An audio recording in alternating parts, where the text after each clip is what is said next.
we have been bringing him to New York when his little girl was a little girl. And you know, I was reading the program today and getting an update and said 24 years of age. Well, today is the birthday. She's 26. Oh, today is the birthday. All right, let's go around the block. All right, today is the birthday. All right, that is so wonderful. And no better date because we have chosen to bring Brother Browder to us than on the birthday, on the Earth Day of his beloved daughter. Let's give a warm round of applause, put our hands together, stand on our feet for the man of the hour, Brother Anthony Browder.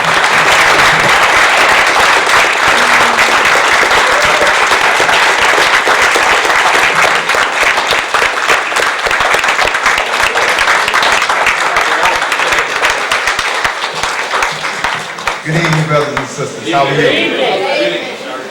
Brother Maddox was right. You know I must love you if I'm spending my daughter's birthday with you instead of my daughter. My daughter understands that liberating our people is a full-time job, and that it requires that we travel far away from home sometimes. But the important thing is we do our job and we come back home so that we can leave again. But we come back home again. And it's great to have a home to come back to. Dr. Jeffries in the house. How you doing?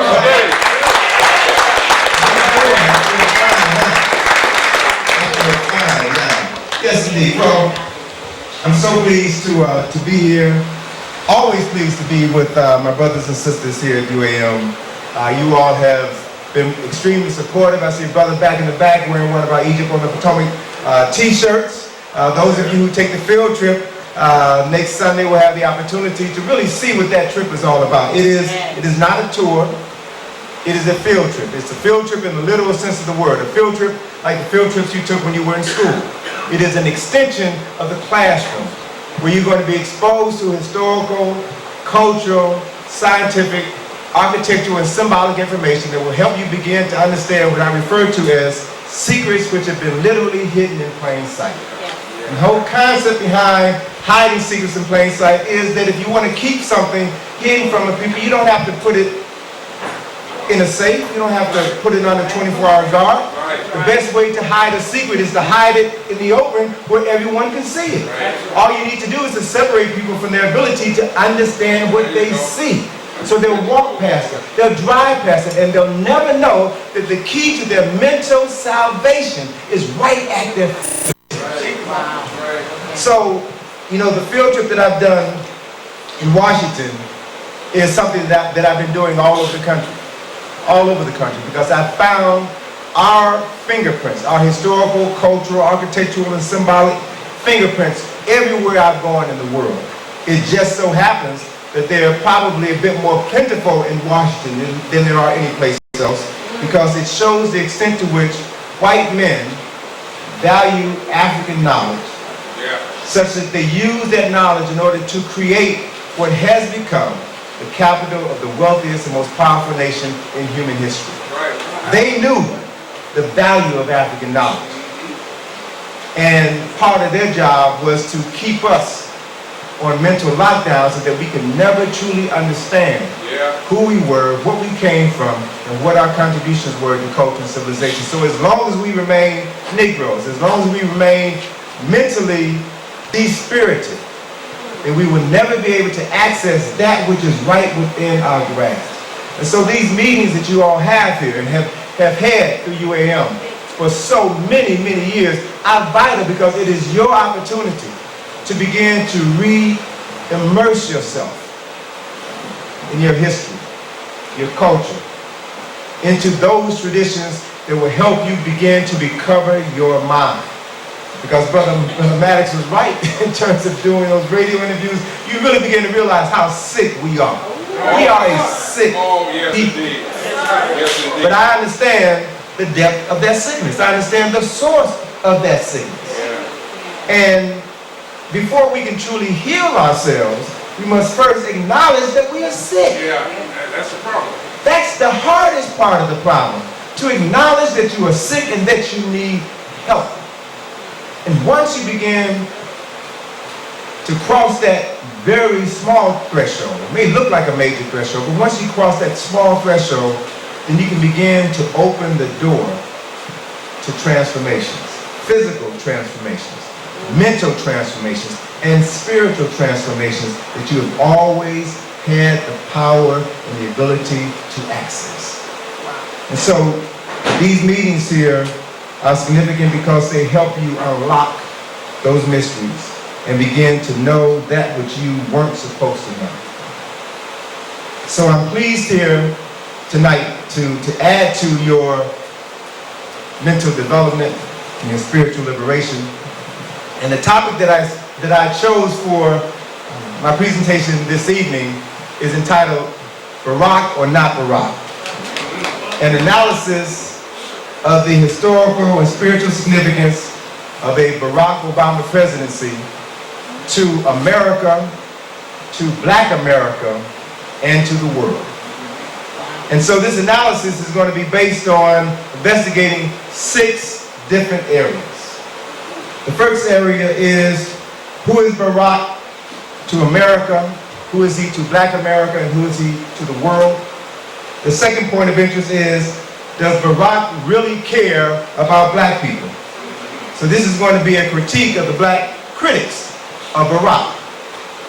The third point is the significance of Obama as America's first Black president.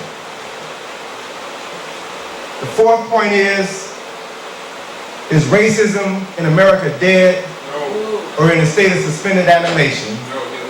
And how wrong was Jeremiah Wright? The fifth point is Barack Speaks. I want to analyze 3 of his speeches and look at the content of his words. And then the final point is, it's not about me, it's about you. Direct quote from Obama for his acceptance speech. It's not about me, it's about you. The role that African Americans must play in the upcoming presidential election. So those are the 6 areas that I'm going to examine. So the first one, who is Barack to America, Black America, and the world? The important thing is, if you look at what this man has done, he has raised in the 18 to 20 months of his presidential candidacy, he has raised approximately $500 million. More money than any presidential candidate in history. Most of this money has been raised via the internet, via $25, $50, $100 contributions that have come in from all over this country. And what's important for us to realize is that most of this money has come from white people. Particularly white women. Particularly white women. So we have to begin to look at what is the appeal of Barack Obama to white America, and specifically white women. Well, the main appeal is that he's a mulatto.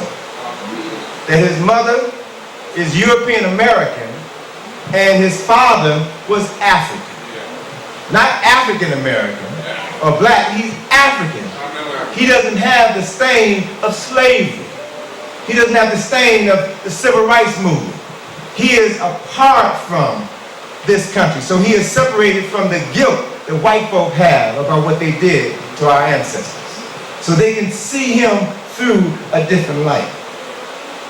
And so because of the fact that so many whites have taken to Barack, many blacks have questioned his blackness. You know, who is he? Why do white folk like him so much? And in response to all of the criticism, or much of the criticism about him, in Washington, D.C., where I now live, there's a brother who I'm sure some of you are familiar with, a brother by the name of Haile Garima. Wrote, produced, and directed a film called Sankofa. And he has a bookstore and video store on Georgia Avenue, 2 blocks north of Howard University.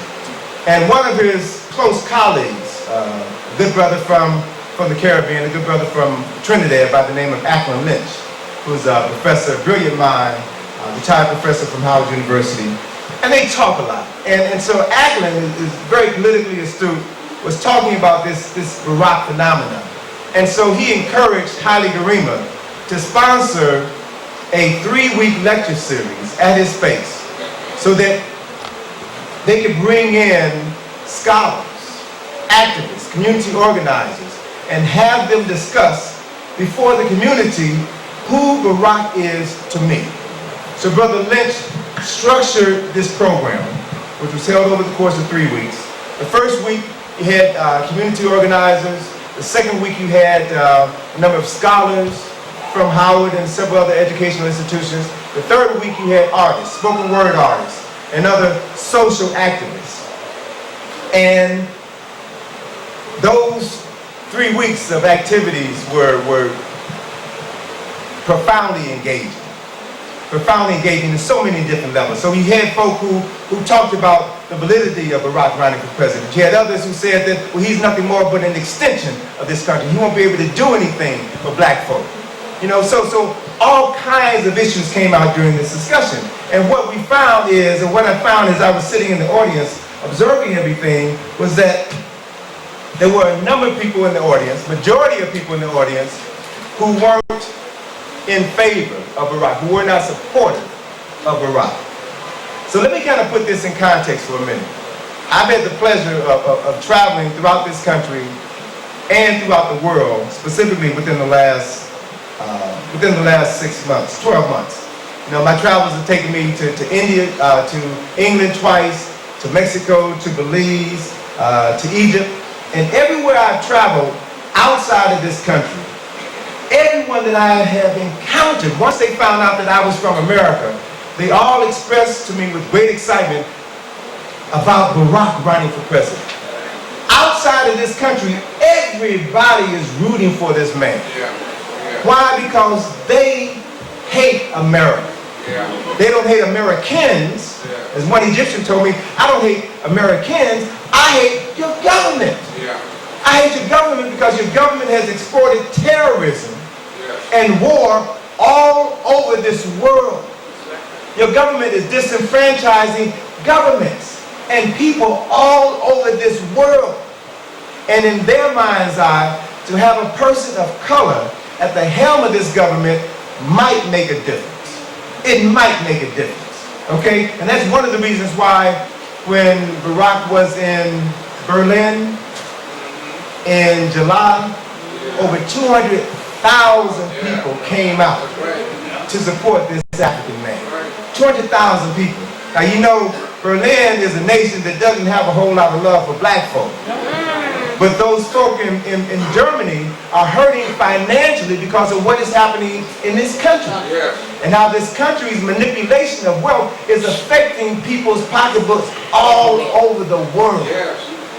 And so the people who don't live here know that America would be better off, that the world would be better off with someone else at the helm.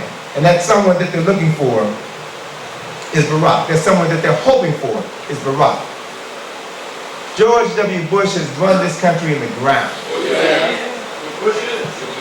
Both of them. But this son, the latest one, is done far worse than any other president in history. He will go down in history as the worst president of the United States in the history of this nation. He is the worst. He has manipulated the government. He has manipulated your pocketbook, my pocketbook. He has created wars based on lies and cost the lives of thousands of American citizens, but hundreds of thousands of foreigners all throughout the world. He is the worst. And when he was re-elected president the second time, or re-selected president, I stand corrected.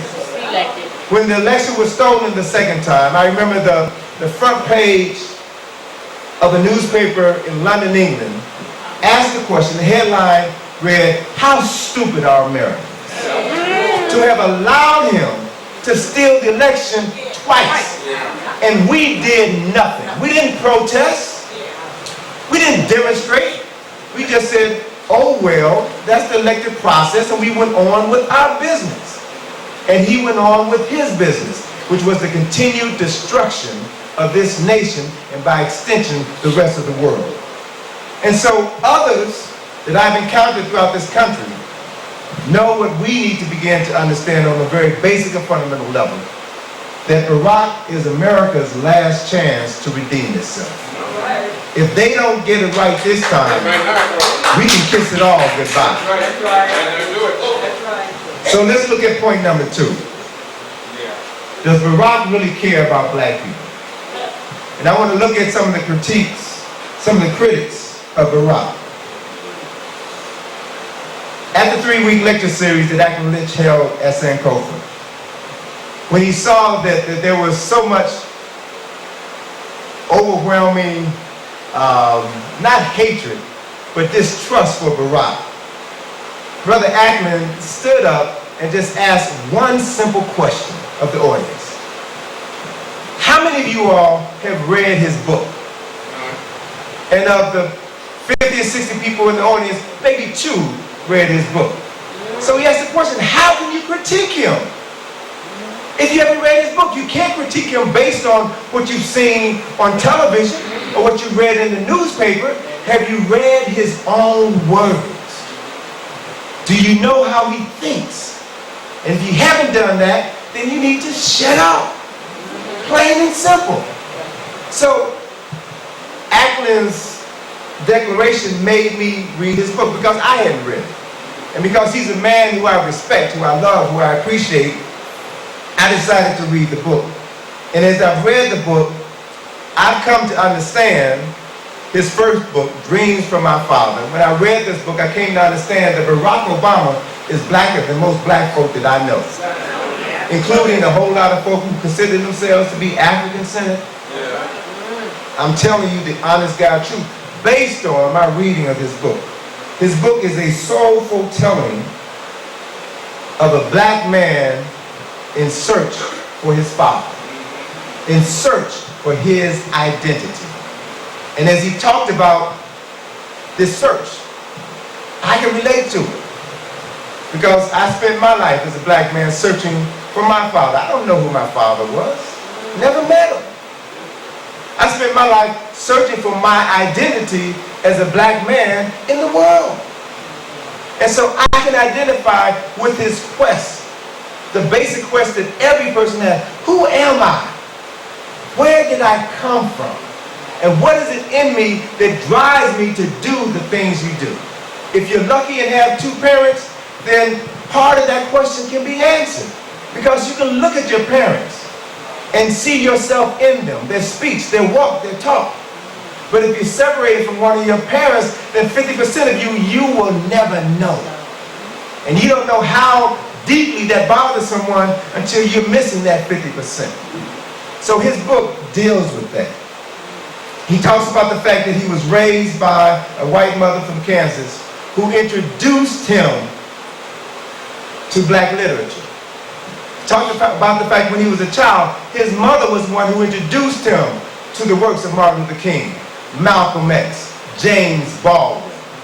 Because she knew that as a black man living in America, or a white man's world, he would need to know who he was. She didn't raise him to be a colored guy, or a black-white person. She knew that he was going to be a black man.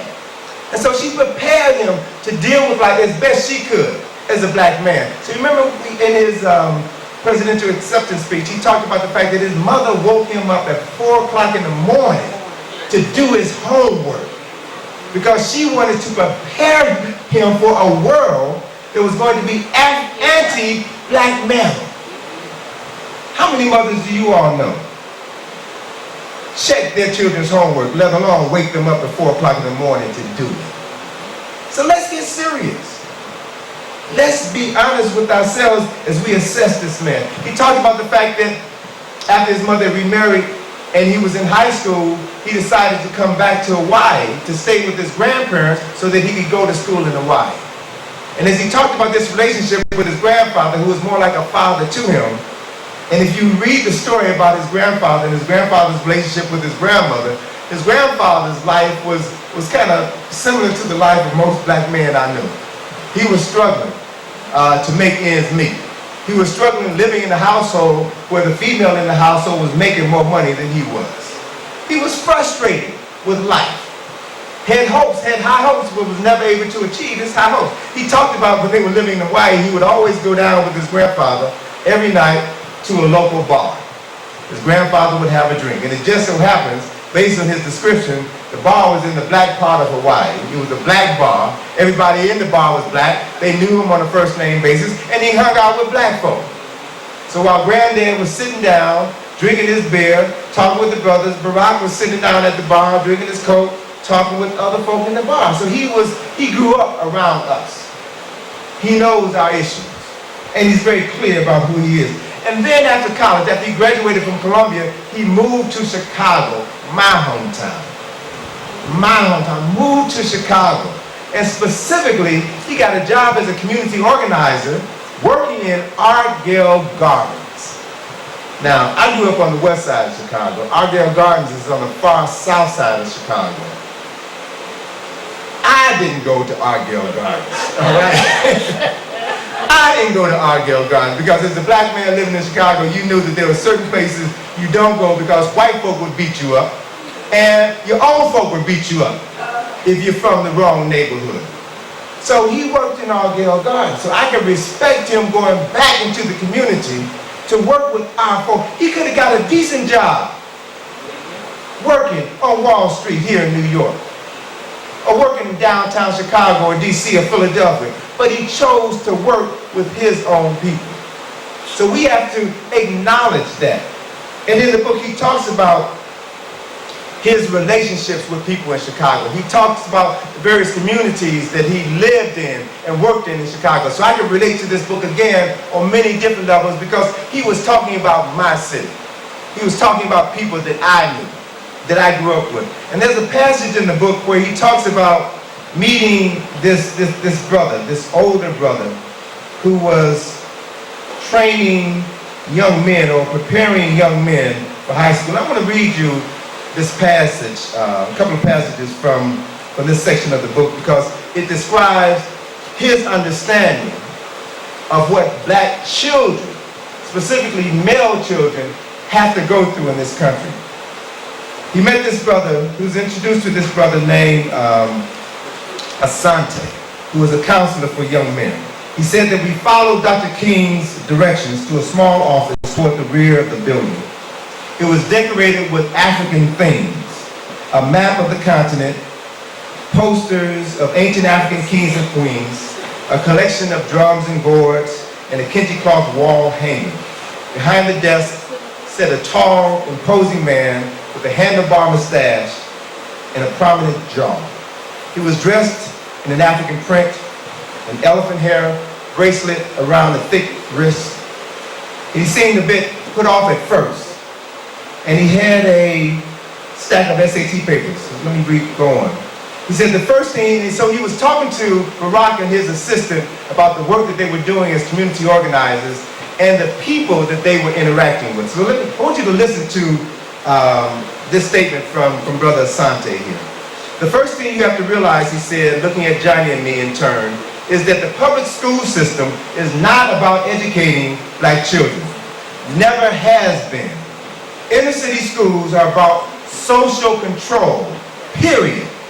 They operate as holding pens, miniature jails, really. It's only when black children start breaking out of their pens and bothering white people that society even pays attention to the issue of whether or not these children are being educated. Just think about what a real education for these children would involve. It would start by giving a child an understanding of himself, his world, his culture, his community. That's the starting point of any educational process. That is what makes a child hungry to learn. The promise of being part of something, of mastering his environment. For the black child, everything is turned upside down. From day one, what is he learning about? Someone else's history, someone else's culture. Not only that, this culture he's supposed to learn is the same culture that has systematically rejected him and denied his humanity. All right, now that's a foundation, that's a discourse on education, a basic understanding of education. And then he talks about the fact that he chooses to give them, he chooses to expose these children to African history, African geography, artistic traditions. I try to give them a different values orientation, something to counteract the materialism and individualism and instant gratification that's fed to them the other 15 hours of the day. I teach them that African people are a communal people, that Africans respect their elders. So he lays down a basic foundation, and he incorporated this conversation in his book, which means that this conversation had meaning and value to him. What's important in this description of coming into the Sunday's office, he describes the poster on the wall with the African kings and queens. You all have seen those posters, haven't you? The Budweisers, great kings and queens of Africa, all right? And what's so interesting about it is that I remember in the conversation I had with Dr. Clark, Dr. Johnny Clark, years ago. Dr. Clark had shared with me that he wrote the narratives for those posters. And as he was discussing that with some of his colleagues ragged on him for being associated with Budweiser. Now, you know Budweiser, I mean, they're producing this alcohol that's killing our people. And Dr. Clark said, well, listen, fool, our people gonna drink the Budweiser anyway. So we might as well give them something to learn while they're drinking the Bud. That's real. That is real. And I can't tell you how many thousands, hundreds of thousands of lives were touched by those posters. You don't understand the extent to which something small, something seemingly insignificant and anti-African can plant seeds in the minds of someone, whether they are conscious of it or not. And so we've got to begin to look at our situation from multiple perspectives before we start criticizing our people for what they do.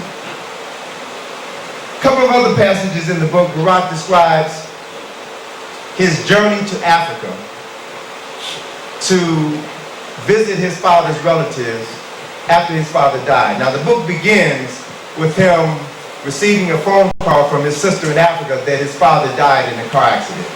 Now, Barak only knew his father for 1 month. His father met his wife when they were students at the University of Hawaii. Got pregnant, he lived with them for about 2 years, and then he left, returned to Africa. He didn't come back until Barak was about 10 for Christmas, stayed for a month, and then he was gone again and never saw his father again. So he spends this book, dreaming about his father. Because everyone said how bright his father was. Everyone talked about how much character and how he could walk into a room and just change the energy in the room with his presence. And so he tried to imagine the presence, the power of this man. He tried to imagine that power manifesting itself in him as he tried to find his place in the world. And then there's a description here where he finally goes to Kenya to visit his father's relatives and to go to his father's grave. And there's an interesting conversation that takes place when he's in the airport in Nairobi. His baggage is lost. And so he meets with the teller to fill out the form to secure his luggage. And let me just read you this short passage, which again gives you some insight into the mind of this man.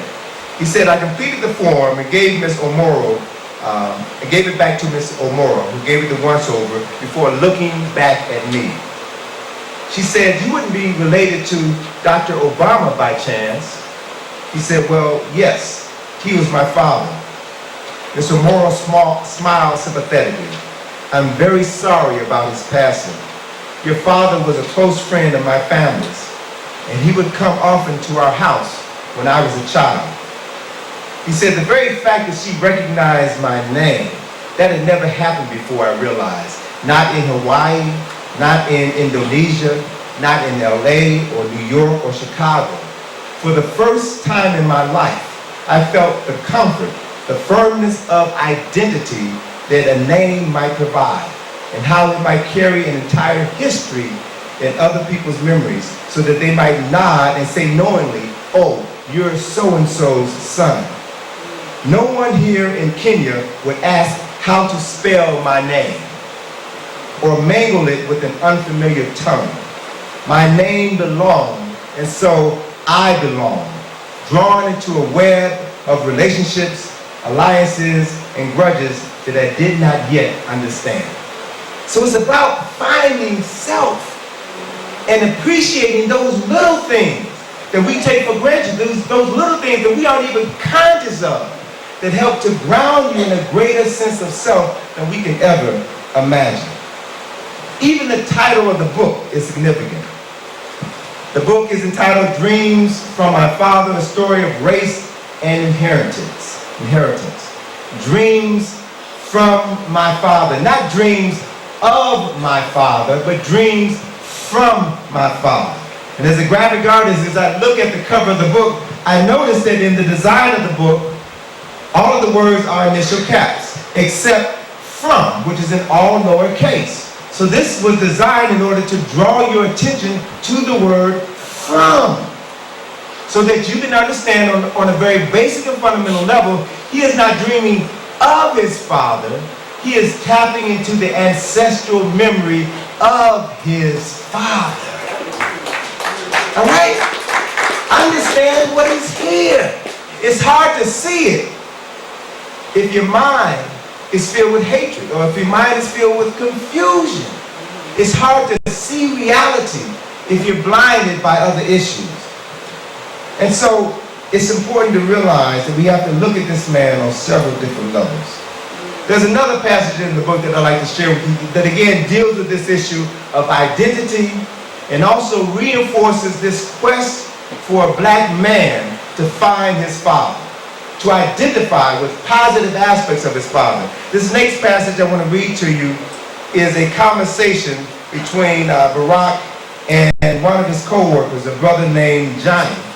And in this particular passage, Johnny is talking about his father. So here's a black man talking about his father. And I want you to listen to this discussion, because it's an apt description of how most black men feel about their fathers.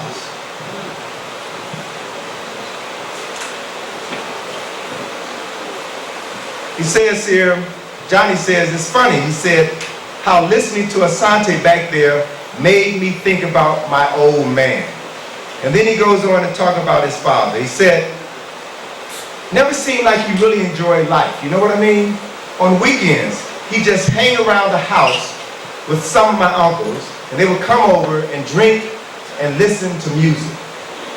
They complained about what their bosses had done to them this week. The man did this. The man did that. But if one of them actually started talking about something different or had a new idea, the rest of them would tear the guy up. How some no-count nigga like you gonna start some business, one of them would say. And then somebody else would say, take that glass away from Jimmy. That wine done gone to his head. And they all be laughing. But I could tell that they weren't really laughing inside. Sometimes if I were around, my uncles started talking about me. Hey boy, that's some knobby head you got there. Hey boy, you starting to sound just like the white man with all those big words.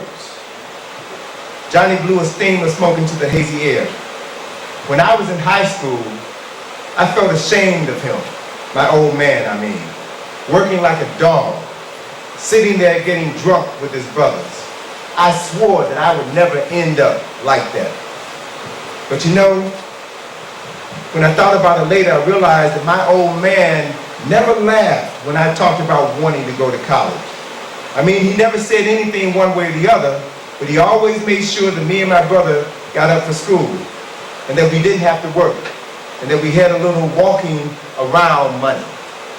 The day that I graduated, I remember he showed up in a jacket and a tie and just shook my hand. That's all. He just shook my hand, and then he went back to work. So Barack says to him, but he was there, Johnny. Who? Your father. He was there for you. Yeah, Barack, I guess he was. Did you ever tell him that? No, we're not really good at talking. Johnny looked at the window, and then he turned to me. Maybe I should, huh? Yeah, John, I said, nodding. Maybe you should. All right? Black men searching to find identity, searching to find relationships with other black men. Particularly the most important black man in your life, your father. But too many black men don't have fathers, don't know their fathers. So I want you all to understand very clearly that without that 50% of yourself, you are not whole. I don't care who you are, I don't care how much education you have, you are not whole. So in this book, he talks about trying to complete himself, trying to get whole. And he did that by trying to find his roots, something that many of us can't do by virtue of the fact that many of us don't know where in Africa our foreparents came from. But he was fortunate in that he was able to go to the village, see his grandparents, go to his grandfather's tomb, and participate in the rituals that have been passed down from generation to generation to generation. The third point I want to look at is the significance of Obama as America's first obviously black president. And in doing so, I want to do a quick overview of J.E. Rogers' little pamphlet, which was published in 1965, Five Negro Presidents. I'm surprised, I'm shocked at the number of our folk that have never heard of this book, let alone read it. And it's 18 pages. It's 18 pages. The title of the book, the working title of the book is Five Negro Presidents According to What White People Say They Were, by J.E. Rogers, and it was published in 1965. The five Negro presidents were Thomas Jefferson, third president of the United States, who served 2 terms from 1801 to 1809. The second black president was Andrew Jackson, the 7th president of the United States, who also served 2 terms from 1825 to 1837. The third Negro president was Abraham Lincoln, the 16th president of the United States, who served from 1861 until 1865 when he was assassinated, going into his 2nd term. The fourth Negro president was Warren G. Harding, the 29th president of the United States, who served from 1929 to 1923 when he died of food poisoning. And on the cover of this book is Warren G. Harding and a photograph of his grandfather, his black grandfather. Okay? And the 5th Negro president was not listed in the book. He made reference to him, but he wasn't listed because he was still alive. But that president was Dwight D. Eisenhower. And I don't know how many of you all are familiar with Dr. Edward Nichols, who's a psychologist from Washington, D.C. But when I first met Dr. Nichols, he talked about the fact that after Kennedy was elected president, Life magazine did an expose, cover story, on all of the living presidents of the United States. And they had on the cover a photograph of Dwight D. Eisenhower as a child and his mother. And his mother was black. His mother was a mulatto, all right? And so that was on the cover of Look magazine. It was on newsstands all throughout the country. Somebody saw that cover, made a telephone call, and in 24 hours, every single magazine was taken off the newsstand and was placed with a different cover, all right? Now, all 5 of these men were black, according to the 1-drop rule. You know, they were either quadroons or octoroons. This term was popularized by Thomas Jefferson in his book, Notes on the State of Virginia. And according to him, 1 drop of black blood made a white man black. Now that's black power if I ever heard it. 1 drop makes you me. All right? And so because of the fact that these men were living in a racist country and they were light enough to pass, they passed. They passed. And they became president of the United States. There's a whole lot of black folk who are passing. yeah. Did you all know that J. Edgar Hoover is passing?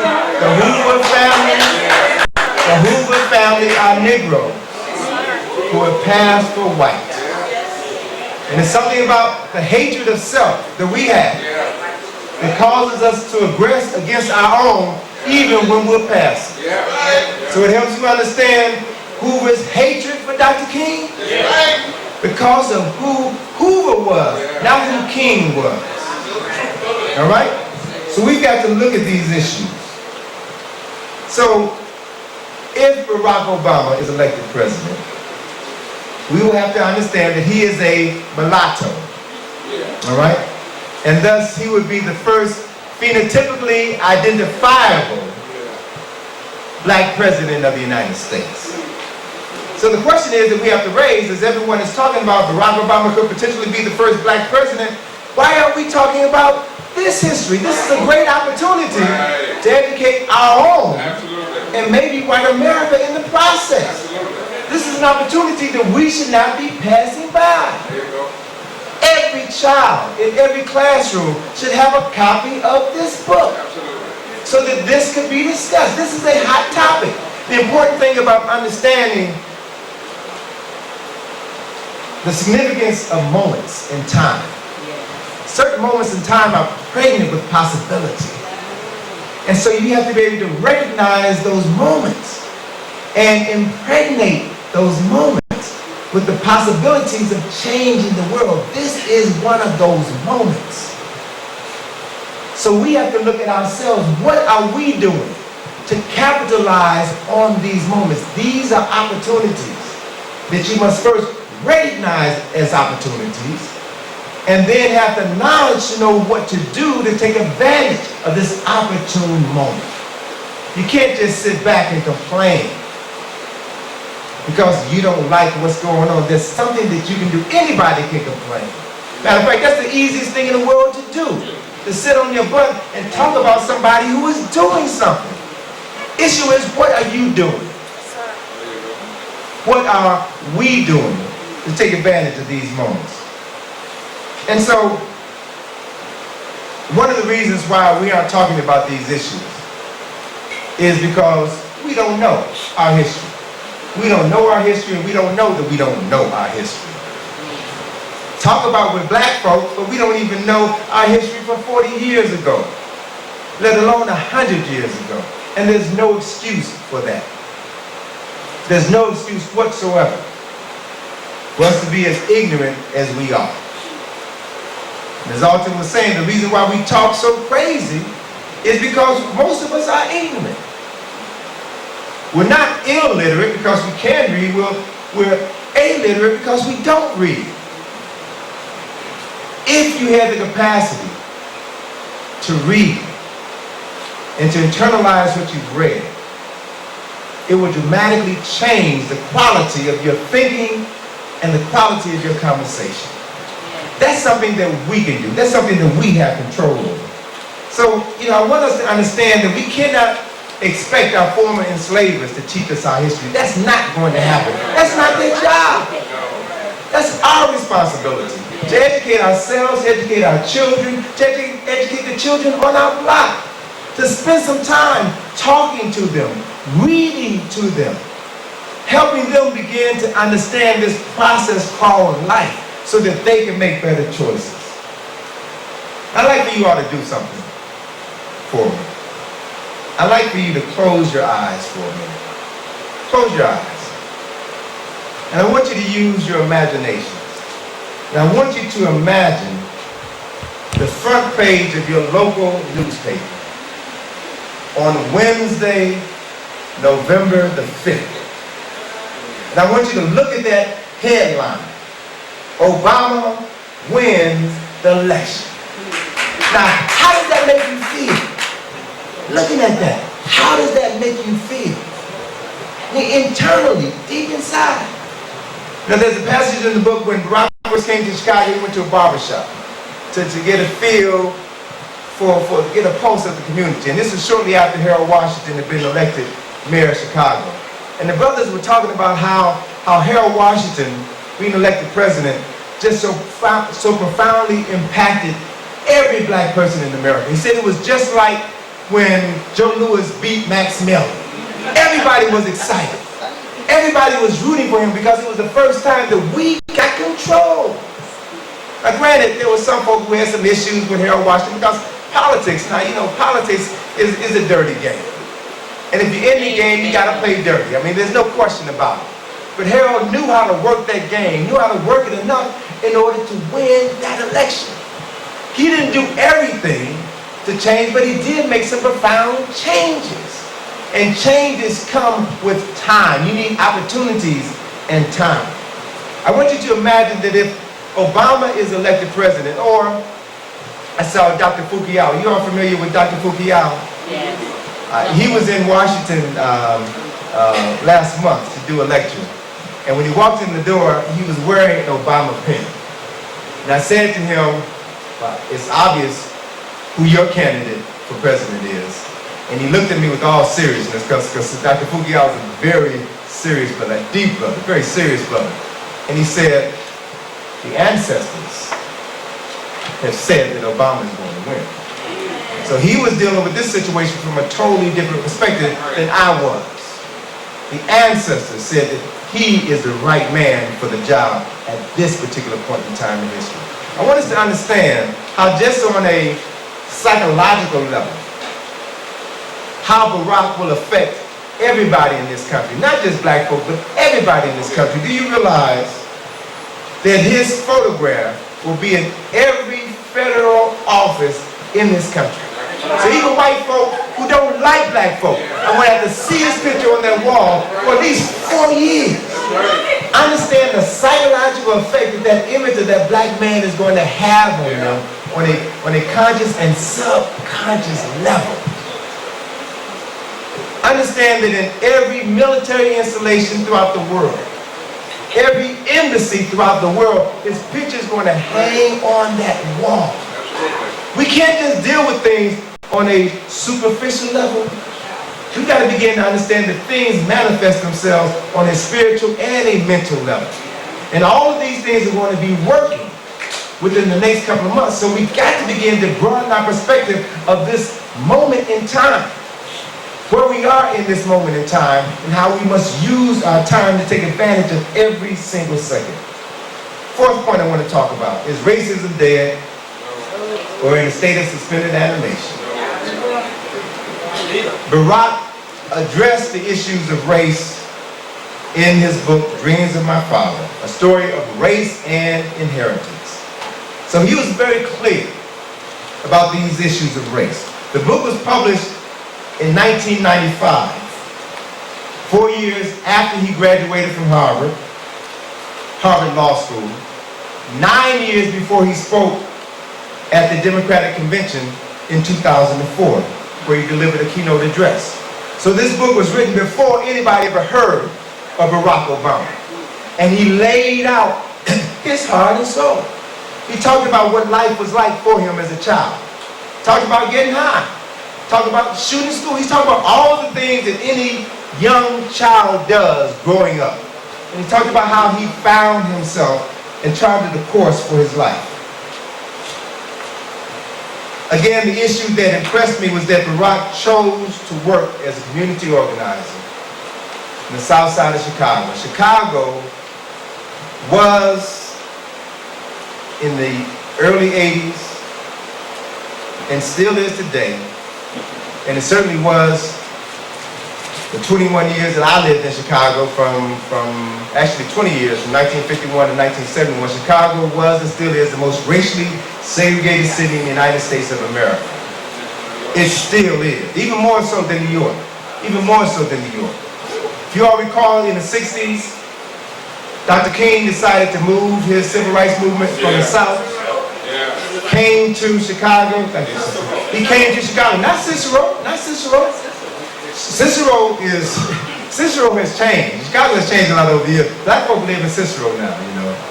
But Martin Luther King decided that he was going to integrate community in Marquette Park. Marquette Park was on the near south side, around 35th Street. Black folk, when I was growing up in Chicago, you don't drive through Marquette Park. Marquette Park was a lot like Bensonhurst. You don't drive through Marquette Park. You don't walk through Marquette Park. But Dr. King decided that he was going to integrate this all-white community.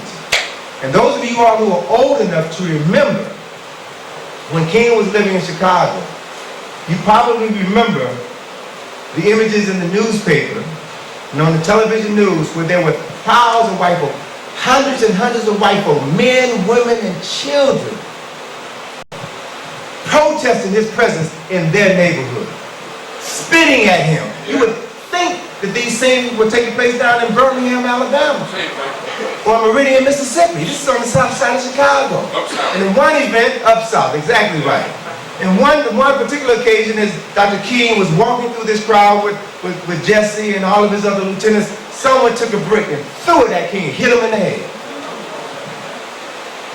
And Dr. King, when he got into the department, began to reconsider his decision, trying to integrate this community in Chicago. He said, now I've dealt with racism all throughout the South, but I have never experienced racism like he was experiencing in my hometown, Chicago. Matter of fact, Mayor Daley, Richard J. Daley, came into his apartment and said, look, I can't protect you in this neighborhood. You know, so if you want to make your point, I would suggest you do it someplace else. So what did King do? He left the south side and he went into a project on the near north side. So he changed his focus, but he still talked about the disparities of housing in Chicago. Now, Chicago housing projects, some of the worst housing projects in the world. New York is bad, but Chicago, some of the worst in the world. And I didn't really understand how bad it was. I mean, I knew folk who lived in the projects, and they would tell me stories about the murders that took place within the projects on a regular basis, the rapes that took place in the projects, all of the beatings and shootings and stabbings that took place. Our folk killing our folk every single day. And it wasn't until I was older that I began to understand what this whole process is all about. It's really a process of social engineering. When I was a freshman in Chicago, freshman in college, I was majoring in architecture. And I attended the University of Illinois. And I remember that in the School of Architecture, the lobby of the building, there was this display that the senior class had built. It was a display of modular housing that was made out of cardboard for a rat population that was encased in plexiglass. And so I would see it every day coming in and out of this building. And then after about a month into the semester, our instructor told us that the other professors in the department needed our help because the rat population in this modular city had grown faster than the upperclassmen could make additional modular units for them. So they asked us, the lowerclassmen, to come and assist them in making these modular units, because what was happening was that once this city of rats had become overpopulated and there wasn't enough space for the rats to have their own comfort zone, they started fighting each other. They started killing each other and cannibalizing the dead. So after about a week, when we made additional units and put those units within that plexiglass enclosure, the violence went down. The murders went down within this rat population. And so it was about a decade later when I came back to Chicago to visit John Jackson, who was living in a nursing home on the near south side of Chicago. And as I was walking to his nursing home, I walked past the Illinois Institute of Technology. Now I remember, being in that building for a couple of projects when I was working in the School of Architecture, being in that building for a couple of projects. And then right a block down the street was the beginning of the projects. And these projects, Robert Taylor projects, these projects are about 13 stories high. Each building would hold maybe 1,000, 1,500 people. And mostly it's women, children, no men. Because in order to get into public housing, there couldn't be a man in the household. As a matter of fact, social workers would often knock at the door 4 or 5 o'clock in the morning to do a home inspection. And And if there was a man in the house, then you and your children would be kicked out of public housing. And so, when I be in these buildings, there were 4 buildings to a block, and they stretched for over a mile. And they were all throughout the city. So as I walked toward the nursing home to see John Jackson, walked past the Illinois Institute of Technology, and saw down the street these projects, that's when I realized that this all is social engineering. All of this was designed in order to destroy 3 generations of African people. Right. Separate families, separate the men from the wives, the children from their fathers, so that this dysfunctionality could be passed down from generation to generation to generation. Right. And I applaud Barack for going to Chicago to work in this community to make a difference in the lives of young black men who needed some positive male images to relate to. Okay? So, in the book, he talked about his community. Barack lived in the hood, lived with black folk, lived in the neighborhood that some of us wouldn't want to live in. So he's well aware that racism is a game created by whites. Yeah. Whites wrote the rules of the game. Yes, they manufactured the deck. They dealt the hand. And then they want to accuse him of playing the race card. How about that? I understand how this game is played. Hillary Clinton can talk about putting 18 million cracks in the glass ceiling and appeal to female voters. John McCain can talk about spending 5.5 years as a prisoner of war and appeal to veterans. Sarah Palin can talk about being a soccer mom or a pit bull with lipstick and appeal to mothers. But when Bill Clinton suggested that the only reason that black voters were voting for Barack was because he was black, and Barack expressed his displeasure with that comment, then they accused him of playing the race card. What is that? What kind of craziness is that? Everybody else can talk about issues that define them as people except us. And in the middle of that, he still is dealing with the issue, simply because he's black. But the reality is, he can't deal with race directly. It has to be indirectly. As a presidential candidate, he can only talk about race in the context of supposedly racist remarks that were made by his former minister, Jeremiah Wright. Right? So let's look at this Wright situation for a minute, and let's analyze his comments and the context in which his comments were made. Since Reverend Wright burst on the scene with his soundbite of "Goddamn America," which was played over 500 times in 1 week, over and over and over and over again.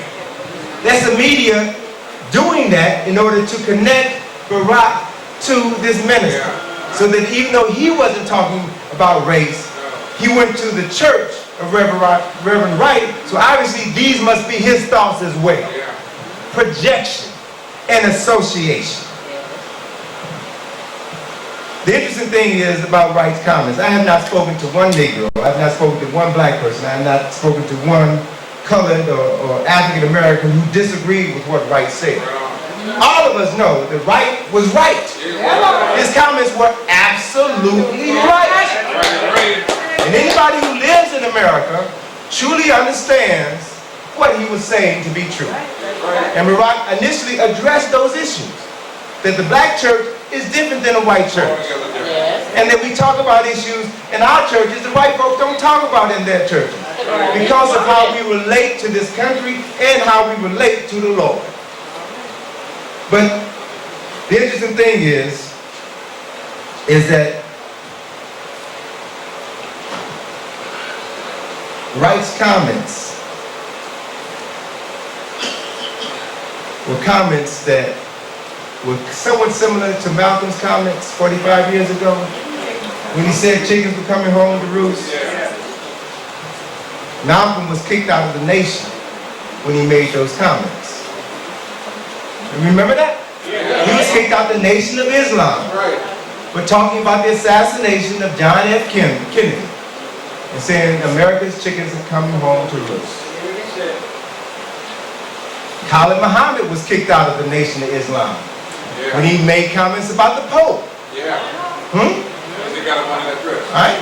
So let's put all of this in context. Anytime a black person speaks out, a high-profile black person speaks out and talks about racial issues in this country, he is kicked to the curb. Alright? So, let's look at this. Wright's comments that he made at this church were right on point. But the comments that he made several weeks later in Detroit at the NAACP convention, and then the next day at the press club in Washington, D.C., was when it became clear to most folk that Wright had lost his mind. Now let me put this in context, all right? Because anytime you're speaking before an audience, you really have to be careful of what you say and how you say it. Particularly if you are a target of the media. You don't give the media the most powerful form of mind control and manipulation. You don't give them any ammunition to use against you, or by extension, anyone who has been associated with your church, Barack Obama. So when Wright spoke at the NAACP convention, and he talked about the educational differences between black children and white children, he raised issues that were right on point, but they were over the head of most of the people in his audience. So what was he doing? He was, in my humble estimation, he was showing off. He was showing off. Now there's nothing wrong with doing that, but you have to do it in the right context. If you're going to talk about information that most people are not familiar with, then you need to provide documentation. You need to provide documentation, especially if your presentation is being broadcast all over the world. That broadcast wasn't just for the United States, it was being broadcast by C-SPAN all over the world. So this was his opportunity to educate everyone throughout the world. And he didn't, in my humble estimation, he didn't do everything that he could have done and should have done at that opportune moment. It was a missed opportunity because he was showboating. Got so caught up in showboating that he struck the Q pose. What kind of nonsense is that? Has this Negro lost his mind? You don't do that. You don't do that with an international audience. You don't do that. There's certain things that you do with family behind closed doors. This is family. I would say and do certain things with family, but that I won't do with the larger audience because I know that they don't look at me like you look at me. And I've got to say things to appeal to them on a different level because they're evaluating me different than how you will evaluate me. And the idea is, anytime you speak to a large audience, you want to have the entire audience move with you.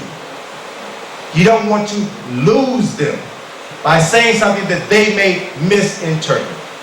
So you are very careful or very structured about what you say and how you say it, if you care about your message and how your message is going to be received. The following day, when Wright spoke at the press club, the National Press Club in Washington, D.C.,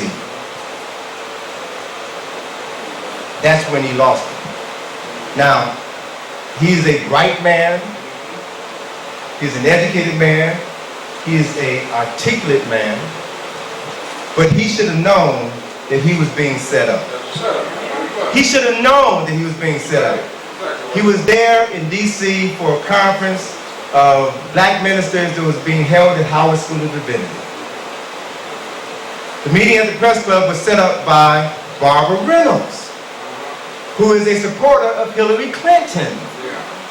So they set up that meeting knowing how Wright is, knowing how large his ego is, putting him in front of his peers, knowing that he's going to cut up.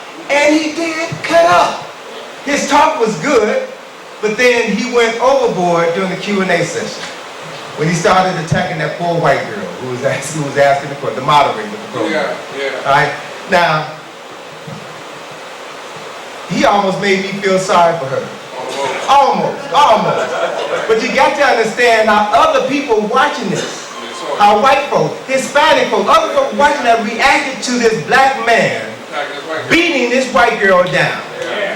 That's what it was, a beat down. It was a verbal beat down. And he should have known you don't do that before an international audience. You don't do that because you're going to draw negative attention to yourself, to your church, to your parishioners, and to anybody associated with you. His ego was out of check.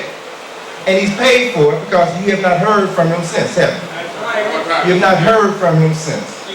And there's some stuff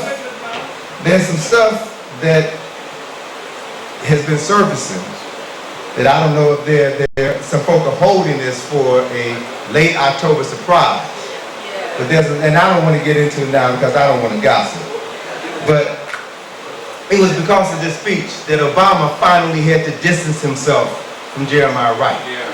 Now, as he said in his first speech in response to Wright's comments about goddamn America, he said that, this is the man who married me, who baptized my children. This is a man who's like a father to me. So I can imagine how Barack man felt trying to understand why Wright was doing what he did. Why would Wright throw him under the bus? That is what he did. He threw him under the bus. Was it ego? Was he envious of the attention that he was getting? I don't know. We'll probably find out when Michelle writes the book and tells what was really going on. But the reality of the situation is this, brothers and sisters. The racial dynamics in this country are changing. America is rapidly becoming a multicultural and pluralistic society. And black folk have to adjust to that reality. It was about 7 years ago that Hispanics became the #1 minority in the United States. Hispanics are #1, we're #2, and in about 15 years we'll fall down to #3 behind Asians. So if we have not achieved parity as the #1 minority, what do you think is going to happen when we're now in the #2 slot? What do you think is going to happen when we fall to the #3 slot? And based on census reports last month, that in 2042, 8 years ahead of their projections, white folk will become a minority in the United States for the first time in U.S. history. Hispanics will become the dominant population in this country, followed by us, followed by Asians. And if you look at the statistics, if you look at the growth, the demographics of the various groups within this country, you'll see that white growth has been growing maybe about 2 or 3% per decade. Hispanic population has been growing by almost 20-30% per decade. African American growth has remained stagnant for over 45 years, which means that there are as many of us being born as there are dying. Zero population growth. And most of us are dying at the hands of other black folk, and we're dying at our own hand as a result of the foods that we put into our body. This stuff that some folk call food. We're killing ourselves. So, we have to take all of this into account in order to assess where this country is going. So that racial dynamics are changing such that we won't be able to blame whitey for all of our problems now. Because they won't be in the minority, they won't be in the majority. Hispanics will begin to be in the majority. And Hispanics are, for the most part, they are living in Washington, D.C. area. Washington, D.C. has the highest percentage of Salvadorians of any country outside of El Salvador, right? And they're coming in large numbers, and it's obvious that they're coming in was planned in order to displace the African American population. That's real clear. They're doing jobs that we used to do, or jobs that we don't want to do. And as a consequence, they are building families. They are living the American dream. They still have, at this particular point in time, in their sojourn in America, they still have nuclear families. And they still do things as a family. Things that we stopped doing a long time ago. Right? So they are moving into political arenas, and as they begin to become aldermen and women, they begin to become mayors and governors, they're not going to tolerate all of this nonsense that we have been tolerating in our community. So we need to get our act together, because this country is changing. Very much so. And if we want to be a part of change, there's work that we have to do. So let me look at an analysis of a couple of speeches by Browder. So let's look at his thoughts and his words. Again, if you really want to understand somebody, listen to what they say, not what someone says they said. Listen to what they say. Listen to how they say it. Listen to the context in which they say it, so that you can begin to get an understanding of how they think. Barack Obama is truly a talented and gifted speaker. And since we know that thought precedes speech, that means that by extension he is an even more talented and gifted thinker. When Africans were enslaved in this country, we had to learn to talk in code around the white man and around Negroes, certain Negroes. Now that we are free, and many of us still work on plantations from 9 to 5, y'all know that you still have to talk in code around white folk and around Negroes. All right? So when you listen to Barack talk, I want you to be aware that he is talking in code. He has one message for the general American population, and there's another message embedded in that speech that is directed to us. Now, he can't come out and say, I'm going to do this for black folk, I'm going to do that for black. He can't come out and say that, because he'll lose the white vote. But if you listen to what he says, how he says it, and the context in which he says it, you will hear what he's saying to us.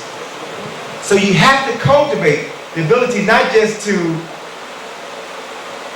listen, but to hear what is not being said, and to understand that there's another level of communication that is going on. So I want to look at a couple of his speeches. The speech on race that he gave in Philadelphia on March 18th in response to Jeremiah Wright's comments. He put the issue of race in a historical context, and he talked about America and slavery. I have not heard very many people do this. On the national television, he talked about the history, he put it in context, and then he talked about the ability for everybody to move beyond that. Not forget it. Understand the issue and understand what is necessary to move beyond that. He described his relationship with Jeremiah Wright, with Trinity Church, and he specifically identified 11 o'clock on Sunday as the most segregated hour in America. White folk go to a white church and pray to a white God. Black folk go to a black church and pray to a white God. It is what it is. It is what it is. Contrary to the thoughts and wishes of others, Obama has overcome the wrongs of Jeremiah Wright. He did not separate himself from Jeremiah Wright. Wright pushed him away, kicked him underneath the bus. In his speech, Obama addressed the issues of race head on, and then he moved on. He won the primary races. He won the Democratic presidential nomination, and he can potentially win in November with your help. If you look at his Father's Day speech, which was held at a church in Chicago, June 15, 2008, in his speech, Barack used scripture in order to frame his discussion about fathers. Specifically, he used Jesus' Sermon on the Mount, where Jesus preached about a man building his house on a rock which has a firm foundation. And Barack used this message to illustrate that family also has to be built on a strong foundation. Family is the foundation of every community. And the man, the father, is to be the rock of that family, the rock of that community. And then he talked about the fact that too many black men were not holding up their end, were not doing their job. And some folk got mad at him because he was was telling the truth. But he was saying what needs to be said. We all know it. We all lived it. Let me share with you a couple of statistics that he provided in order to substantiate his claim that black men needed to start stepping up. He said, quoting here, "We know that more than half of all black children live in single-parent households, a number which has doubled since the time that we were children.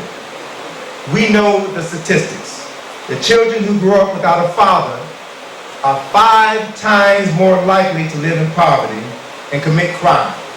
They are 9 times more likely to drop out of school and 20 times more likely to go to prison."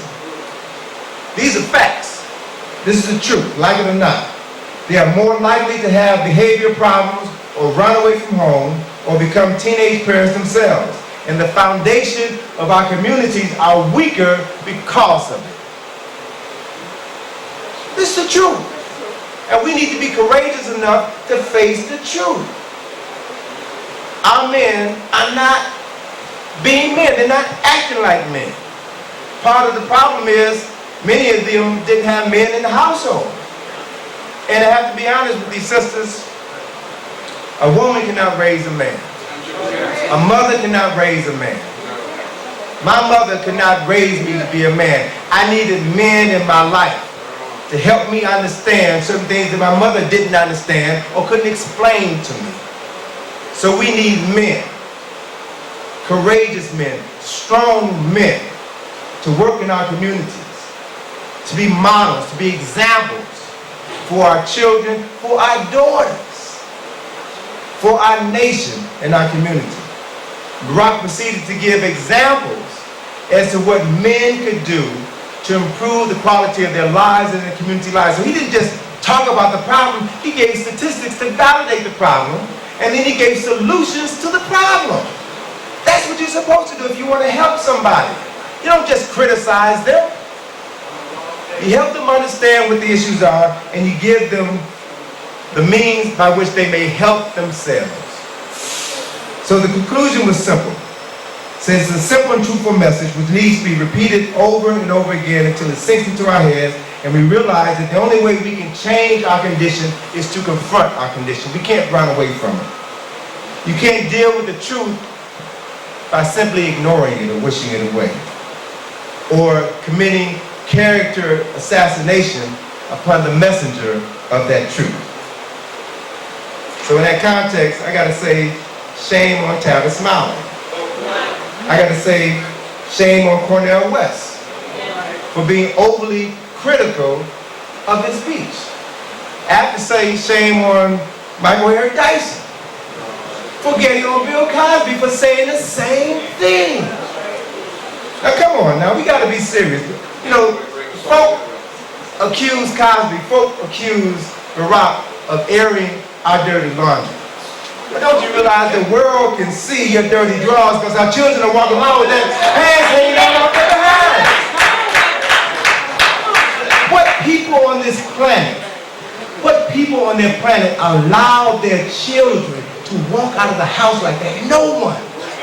No one on any country that I've gone to allows their children to accept such dysfunctionality as the validity of their humanity. That is insane. That is unacceptable behavior. And as long as we are silent on this issue, the world will continue to look at us as if we have lost our minds. And so we can't do better until we start acting better. And I applaud any black man who holds black men up to a higher standard. We need to have regular discussions like this on an ongoing basis. At Barack's Democratic DNC presidential acceptance speech last month, he talked about a number of important things. I call this speech the Promise of America speech. You can do what you will. And in this speech, Barack talked about what was wrong with America. He identified George Bush as the source of many of America's ills. And then he linked McCain to George Bush. He went on to talk about the economy. And he talked about the promises that he would keep as President of the United States, and then he proceeded to detail those promises. And he said that he promised to help you if you would help your community. Huh? Yeah. I would help you, but you got to help yourself. I can't do it all for you. And then he broadened his Father's Day message to talk about all fathers in this country needed to step up and do more.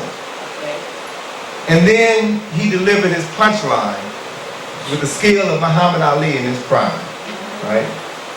When he said, I get it. I realize that I'm not the likeliest candidate for the office.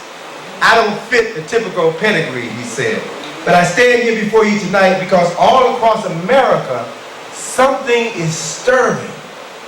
What the naysayers don't understand is that this election has never been about me. It's about you. It's about you. And understanding that this is an opportunity for every single one of us. He said that history teaches us that at defining moments like this one, the change we need doesn't come from Washington. Change comes to Washington. Change happens because the American people demand it, because they rise up, because they insist on new ideas and new leadership and a new politics at a new time. That's what we need. Because the same old is not going to cut it. Said America, this is one of these moments. I believe that as hard as it will be, the change that we need is coming because I've seen it. He's seen it. He has lived that change. And he truly has. He is an international brother. Born and raised in Hawaii. Moved to Indonesia when his mother remarried. Came back to Hawaii for high school. And then went to college in LA. And then transferred to New York. And then came to Chicago. And then came to New York, and then went back to Chicago. So this is a brother who has always been around us. He has not left his community, even though he had the chance to do so many, many times. Then he went on to talk about the promise of America. He says this country of ours has more wealth than any nation, but that is not what makes us rich. We have the most powerful military on earth, but that is not what makes us strong. Instead, it is that American spirit, that American promise that pushes us forward even when the path is uncertain, that binds us together in spite of our differences, that makes us fix our eyes on what is unseen. But what is unseen is that far better place around the thing. He's talking about vision. He ain't talking about a dream. He's talking about a vision. And as we all know, in order to do anything, you must first have a vision in your mind. And you must have the skills to manifest that vision.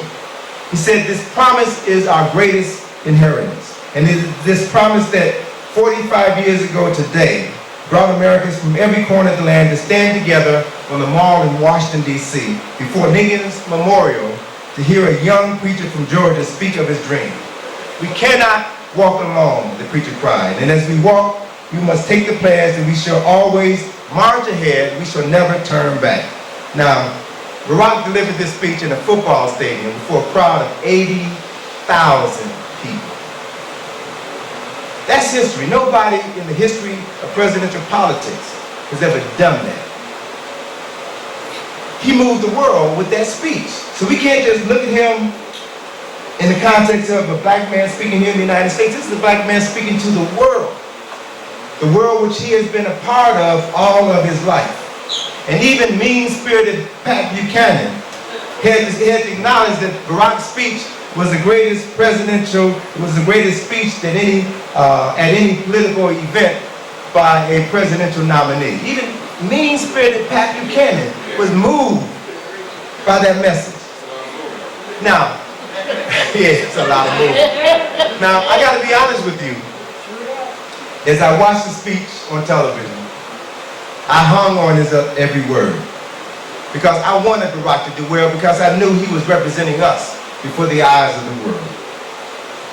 But as I heard Barack talk about America and the economy and the wars in Iraq and Afghanistan, and as I heard him talk about homosexuals, and I heard him talk about Israel, I found myself feeling like Jennifer Hudson in Dreamgirls.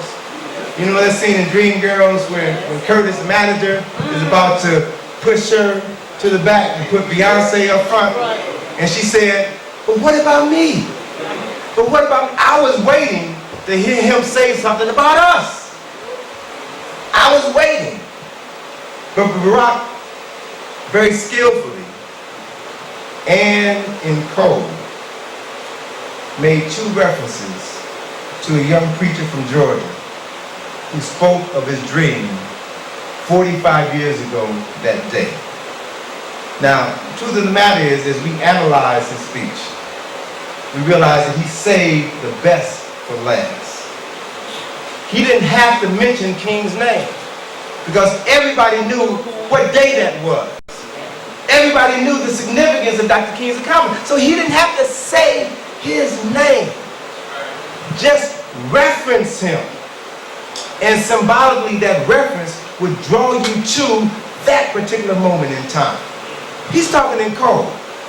Now, Eugene Robinson, a black reporter for the Washington Post, summed up this moment. And I want you to hear his analysis of that speech at that particular moment. He said that I haven't heard much about race during the Democratic National Convention, and that was clearly by design. And in terms of Obama's prospects, it was probably a good thing. A recent New York Times CBS poll found that 16% of white voters feared an Obama administration would favor blacks over whites.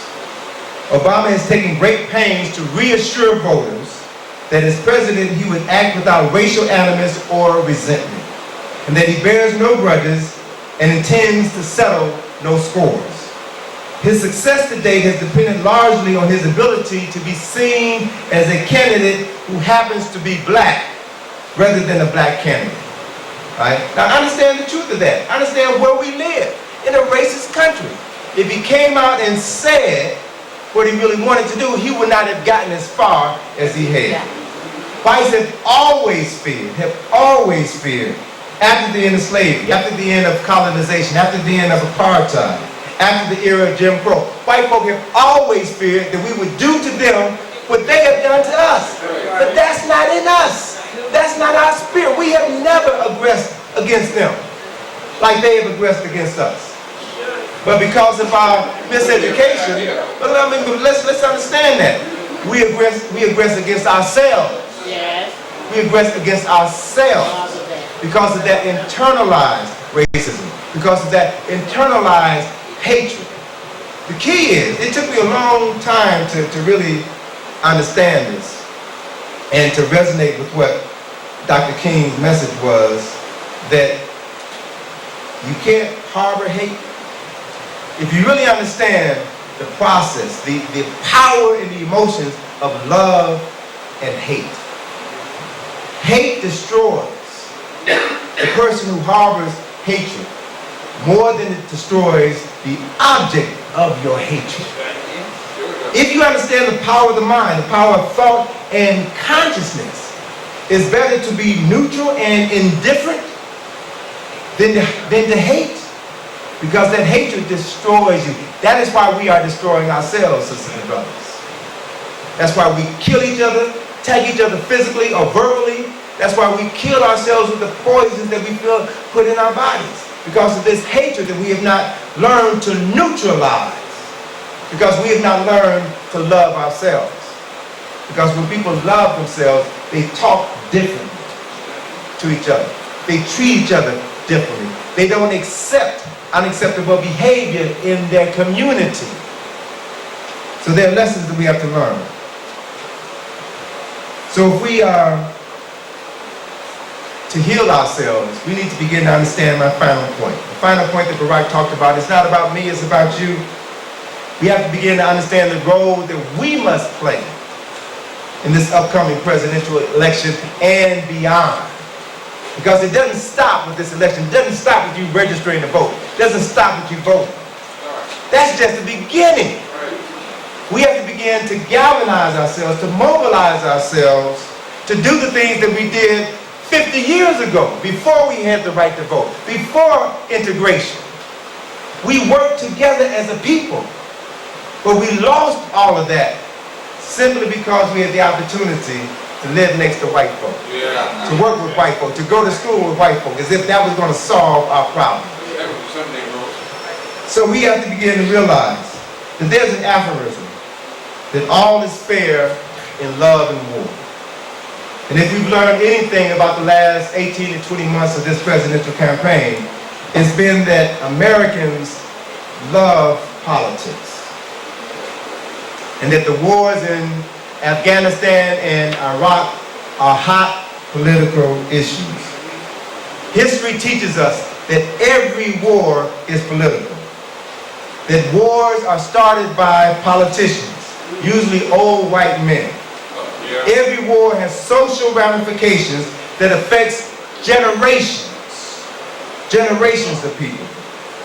So I would like to modify my aforementioned aphorism on the basis of my analysis and suggest that all is fair in love, war, and politics. Okay?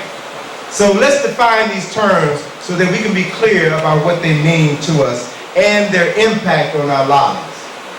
Webster defines love as an intense feeling of affection and compassion for a person or an object.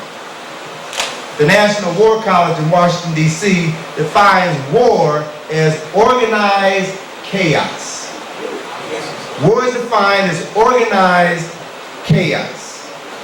Politicians and war strategists are very clear that the first battle in any war takes place in the mind.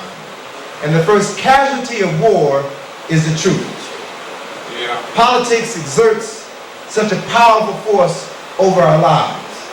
It can generate intense feelings of love and hatred, and has domination over everyone on a local, state, and a national level. So, what is politics? And how can we use this power to improve our lives and to benefit mankind? Politics is defined as the theory and practice of forming and running organizations connected with the government. Another definition says that politics is the activity within a political party or organization that is concerned with debate and the creation and carrying out of distinctive policies.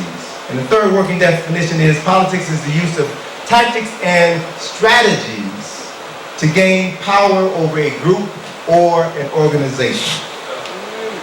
Politics and power go together like hand and glove, and both are oftentimes abused. Those in power have a tendency to look after their own, often at the expense of their opponents and the disenfranchised. And it brings to mind the old saying that when two elephants fight, or in this instance, when an elephant and a donkey fight, it is the grass that suffers. And those who suffer tend to look at politics and politicians in an unfavorable light. For example, one disgruntled voter said that a politician is one who serves God in such a manner as not to offend the devil. So Charles Hamilton Houston, a powerful brother, powerful attorney, Charles Hamilton Houston provided us with another definition, another option for examining politicians. He said that a politician is either a social engineer or a parasite. And so, I think to a large extent, those social engineers who can introduce and implement policies that change the course of people's lives in a favorable direction move beyond the definition of politics. They become statesmen, stateswomen. And a statesman is defined as a senior politician who is widely respected for integrity and impartial concern for the public good. Kwame Nkrumah was a statesman. Nelson Mandela was a statesman. Malcolm, Robeson, King would have made fine statesmen. Barack Obama has the mind and the heart to become a statesman. The statesmen are people who are of service to the people. They put service above profit. And they come from the people to serve the people. They're not imposed upon them by outsiders. So it is our responsibility to develop a sense of service within our communities first. It begins first within your household, first within your block, first within your community. Then it moves outside into the greater world. Carter G. Woodson, in his book, The Miseducation of the Negro, talked about the need for service rather than leadership. This is in 1933, The Miseducation of the Negro, a book that is probably more relevant today than when it was originally written. I want to read to you some of Woodson's comments about service and its relationship to us. He says here that if the Negro could abandon the idea of leadership and instead stimulate a larger number of the race to take up definite tasks and sacrifice their time and energy doing these things efficiently, the race might accomplish something worthwhile. The race needs workers, not leaders.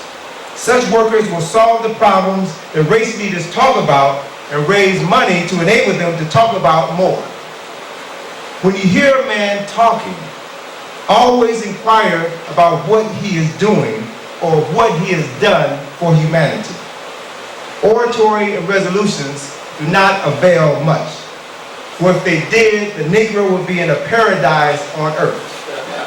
It may be well to repeat the old saying that old men talk about what they have done, young men talk about what they are doing, and fools of what they expect to do. The Negro race has a rather large share of the last mentioned class. If we can finally succeed in translating the idea of leadership into that of service, we may soon find that it is possible to lift the Negro to a higher level. Under leadership, we have come into the ghetto. By service within the ranks, we may work our way out of the ghetto. Under leadership, we have been constrained to do the bidding of others. Under service, we may work out a program in the light of our own circumstances.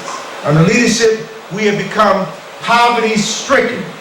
By service, we may teach the masses how to earn an honest living. Under leadership, we've been made to despise our own possibilities and to develop into parasites. By service, we may prove sufficient unto the task of self-development and contribute to our modern culture.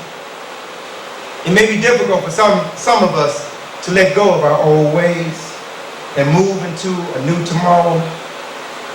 But if you still feel the need for a leader, let it be a servant leader and not a self-serving leader.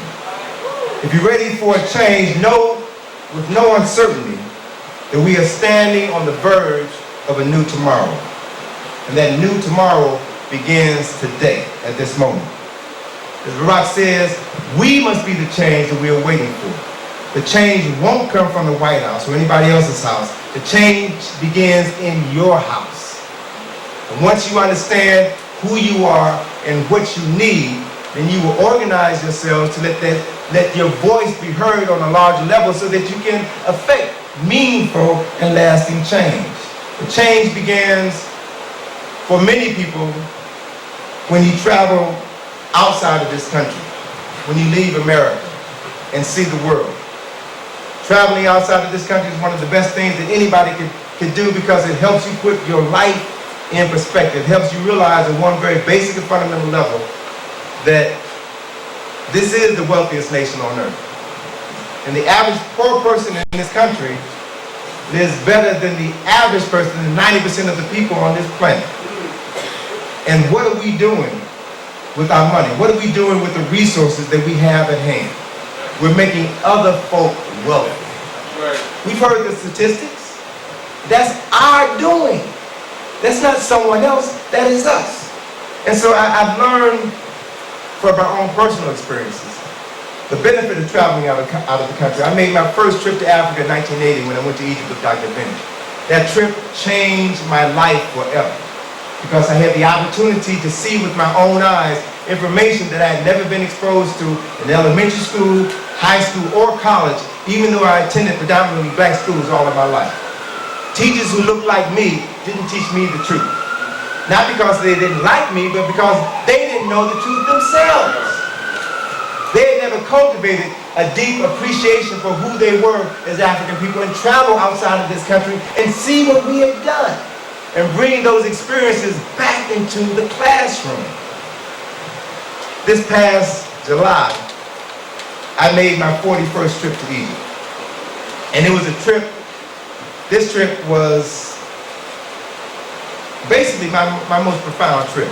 I saw things. I came back a changed person after this trip.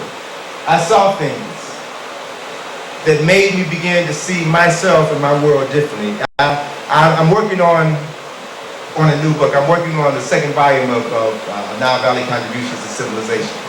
And so I plan to have it out next November. So I decided that I was going to go to Egypt early before my group. I normally take my groups in the summer. And I decided to go to Egypt early so I could do some research for this new book. And one of my colleagues in Egypt, an Egyptian guide that I've used for the last 20 years, have been encouraging me to come to Egypt early so that he could take me on a safari in the Western Desert.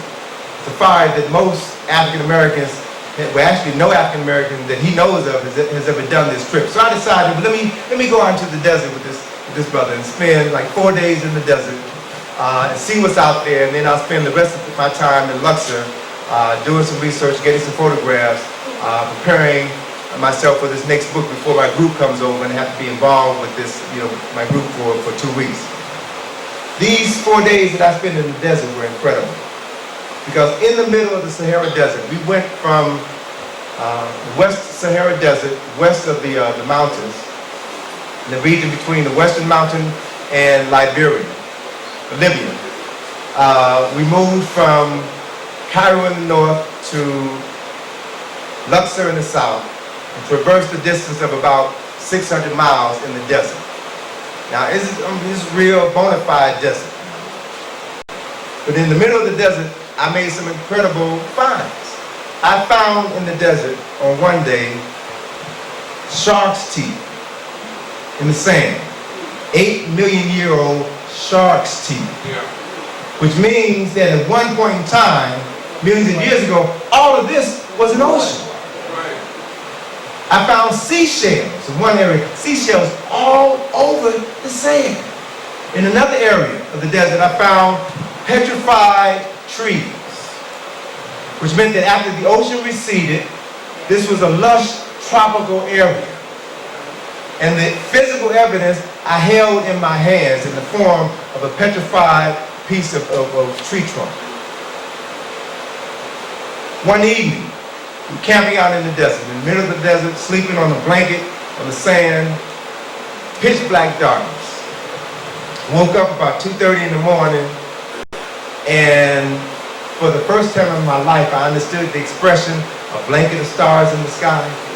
I could look up and every square inch of the blackness of night was dotted with the light, star, planet. I mean, it was gorgeous, it was beautiful. I'd never really seen the sky before. And as I'm, watching the sky, all of a sudden I began to make out constellations. I began to make out the star Sirius. And then to the left of Sirius, I saw this cluster of stars and gas known as the Milky Way, stretched from horizon to horizon, all the way across the sky. And then I saw shooting stars.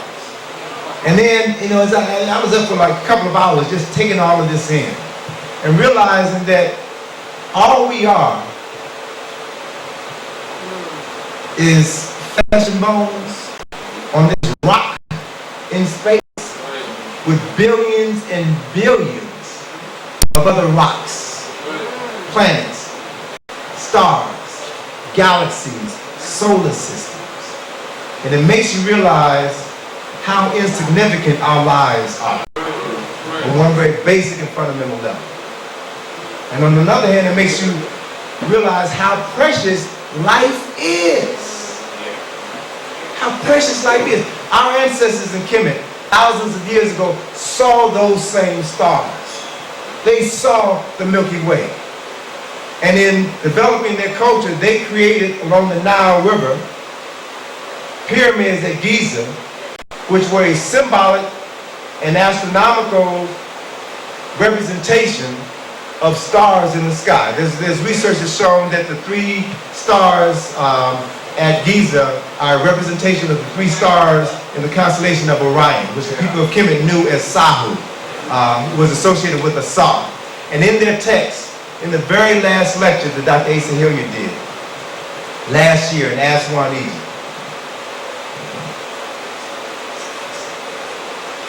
five days before he died, his very last lecture, he talked about the stars in Kemet.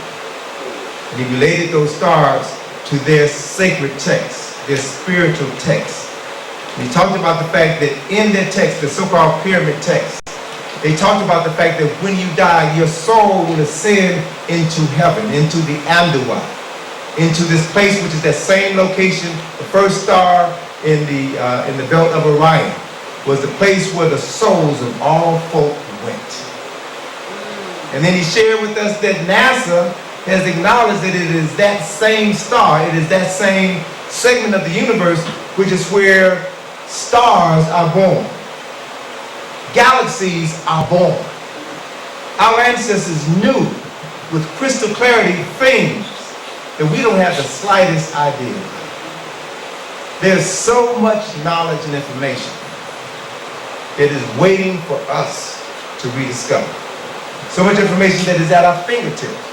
But if you don't like to read, if you're too busy criticizing somebody, tearing somebody down, and engaging in activities to lift yourself up, you will never know a fraction of what there is to know. It's your life. It's your time. You have to use it to empower yourself.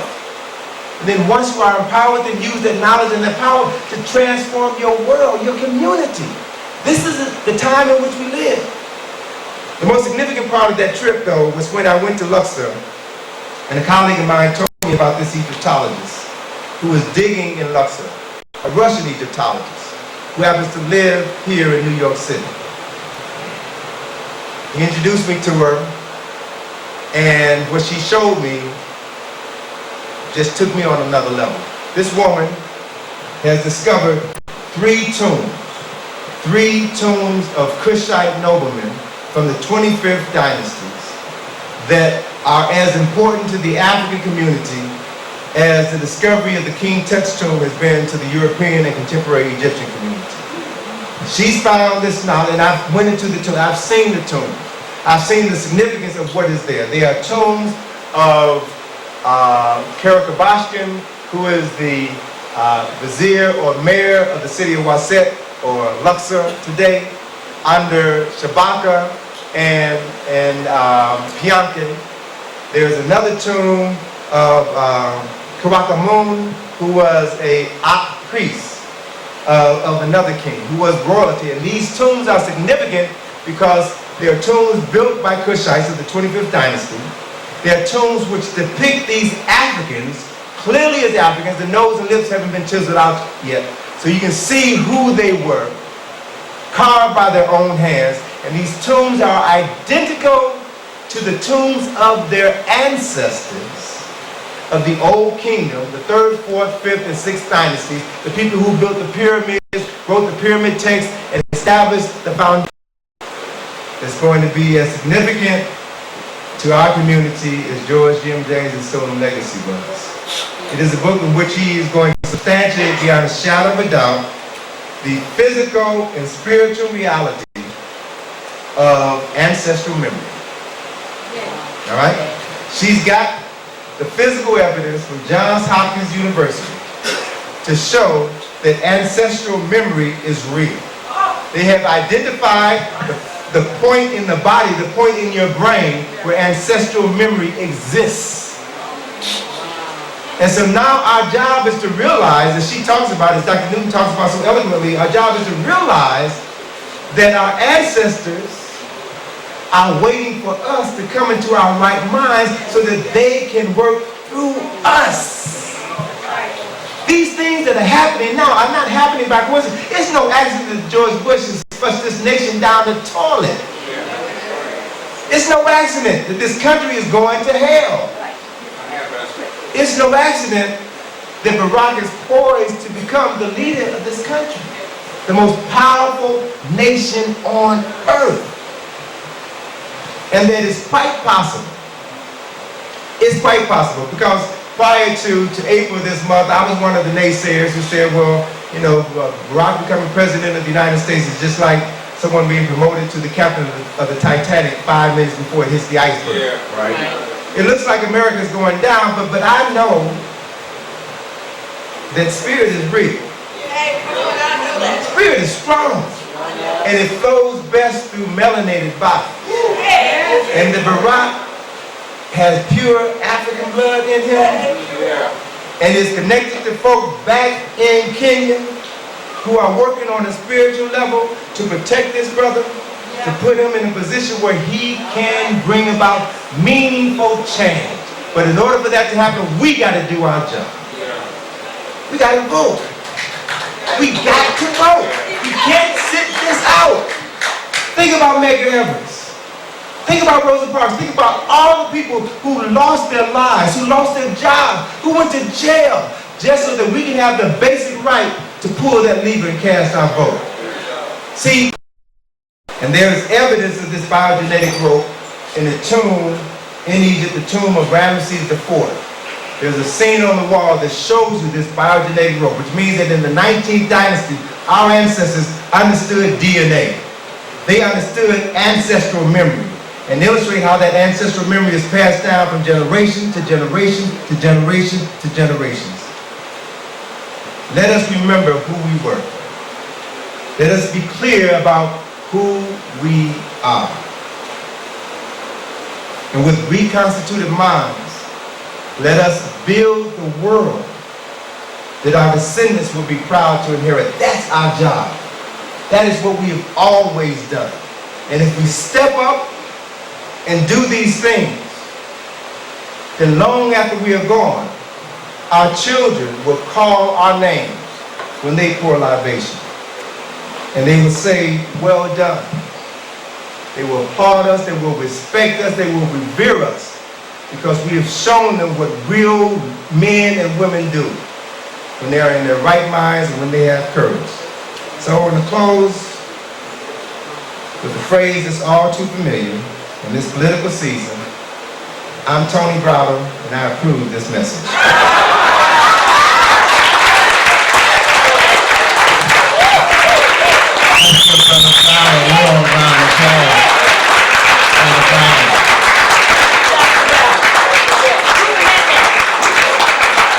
Thank you. I want everybody 10 minutes and we're going to be out of here. This is very important. 10 minutes and we're gone.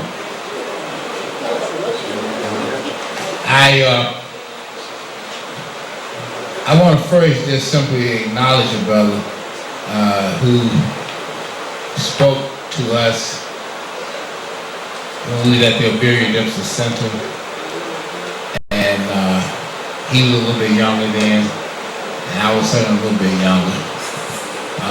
But he's been doing some great things, and he's in the audience with us today, and that's Brother Shangi, Ghetto Time. Let's give Brother Shangi a round of applause. Also, a sister I hadn't seen in quite a while, Sister Linda Fletcher and company. Let's give them a warm round of applause over here. With us, Brother Browder dropped a few names, and I think that he didn't necessarily know where he was when he dropped those names. He asked us about, did we know Dr. Nichols? And fortunately, we have had him. In fact, I think we introduced Dr. Nichols to New York City. And outside of the academic circle, I believe we introduced Sister Pat Newton. to New York City as well. So there's a lot of history I want you to know. But it's been a real long struggle. It hasn't been easy, and there's been efforts afoot in this town to suppress it. And this is not only coming from white folks, but from Negroes as well, especially the Negro media, who are all in cahoots in trying to make sure that we do not learn anything. And one of the key culprits in all of this is Reverend Al Sharpton, because he seemed to hold sway over WLIB and KISS and others. So it is his job to try to keep us dumbed down and dealing with his sound bites. And then on top of that, he just joined up, as you probably know, because the Washington Post reported it, June 12th, 08, of him and Klein, as well as your school's chancellor down there in D.C., the female down there. They were all in a picture together, and they talked about how this relationship had developed, of Sharpton being in league now with Klein to destroy the minds of our children. Now, why this is important is because next year, the legislature is going to have to consider again whether our children should be under the sole jurisdiction of the mayor or whether they will be returned to us. Now, those of you that know that Browder, that struggle was 40 years ago. And Bloomberg has killed that. And so now he seeks to get an extension of 4 more years to finish up the job. All right, so we got to be very clear about what is going on here, not only from others, but from those among us. Now, you know, it's sad because we save Negroes and then they turn on us. All right, we save Negroes and they turn on us. And you know, and I say this and I say it loud, there's nobody in the world that can talk about Sharpton but me. Because I'm still under a sentence. Several people fail to realize I'm still under a sentence, because when I went to the grievance committee, they told me that if I didn't turn him in, that I was going to serve his sentence. Which shows you how long they had planned for him to be behind bars. So anybody that was mad got up there to talk about this, man, you got to be out of your mind. Because where were you? The only person I saw that stood up and said I would keep you out of the gallows was me. So how do you get greater authority than I did? All right, I don't understand that. So I say all of that because tonight, you know, we certainly salute Brother Browder being here with us, and you know, and there are so many others, and this is what's important. We, at this time, more than anything else, and I've said this so we can go past Obama now, because I've already predicted that Obama's going to be in the White House next year. And my predictions are usually pretty solid. All right, people who know me in this town know that when I say something, I say it well in advance, and they're pretty solid. America can ill afford not to have Obama. White America. They can ill afford not to have Obama. And more importantly, and I think you touched upon this, the world has already made a decision. That's right. All right, now, what does that all mean? That all means that the jury is already in. Yes, it is. It just got to be read in November. The jury got to be read. The verdict is already in. The people that run this world have already voted. That's right. All right? Let's understand that. The people that run this world already voted. And they have already voted Bush out. All right, they've already voted Bush out. And these people that we're talking about are the major bondholders all over the world. And they've already voted. They're the ones who own all of us. And they've already made a decision. This decision is too critical for us to have an impact on. See, the world is at such a crisis that they can't take a gamble on us, and they certainly can't take a gamble on McCain, who is insane. All right, he's insane. All right, his insanity is wrapped up in his medical records, which is sealed to us. All right, now George Herbert Walker Bush already knows those records. And he knows the depth of his insanity. All right? But to all of us, we're very much aware of that. But I think there's a couple of things that you touched on which we should understand. There's no question about it, the demographics are very important. And demographically, we are going down. But the flip side of demographics is organization. That's the flip side. See, the mere fact that we are becoming the second largest minority, in quotation marks, in America, also has its benefits if we deal with organization. You see, and out of organization, the question becomes the skillful use of strategy and tactics. All right? That's what this is all about. See, we don't have to worry about numbers. All right? Numbers are not that important. You can have the power of one. Lieberman is controlling the Senate with only one vote. That's power of one. All right? He just talked about the power of one drop of black blood. See, you don't need the power of one. All right? You don't need the power of majority. It's the power of one. And as long as we know how to use that one, we will go ahead. That's the power of one. Tonight we're getting ready to leave. We had a wonderful evening. But I do want, there are a couple of things we have to tend to before we do. We have the 50-50 raffle. And anybody who has not gotten a 50-50 ticket should hold your hands up, and we'll certainly take advantage of that. And the reason why the 50-50 raffle is done, because we got to understand, we run an office and there's something called petty cash. And you can't run a business without petty cash.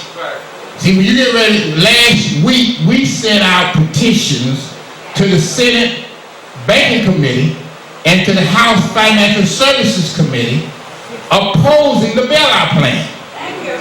And in addition to opposing the bailout plan, we had our own remedy of asking for reparations and asking for a Marshall Plan for enslaved Africans. All right? So we've already put that before the Senate Banking Committee and the House Financial Services Committee from last week. We submitted a petition, got a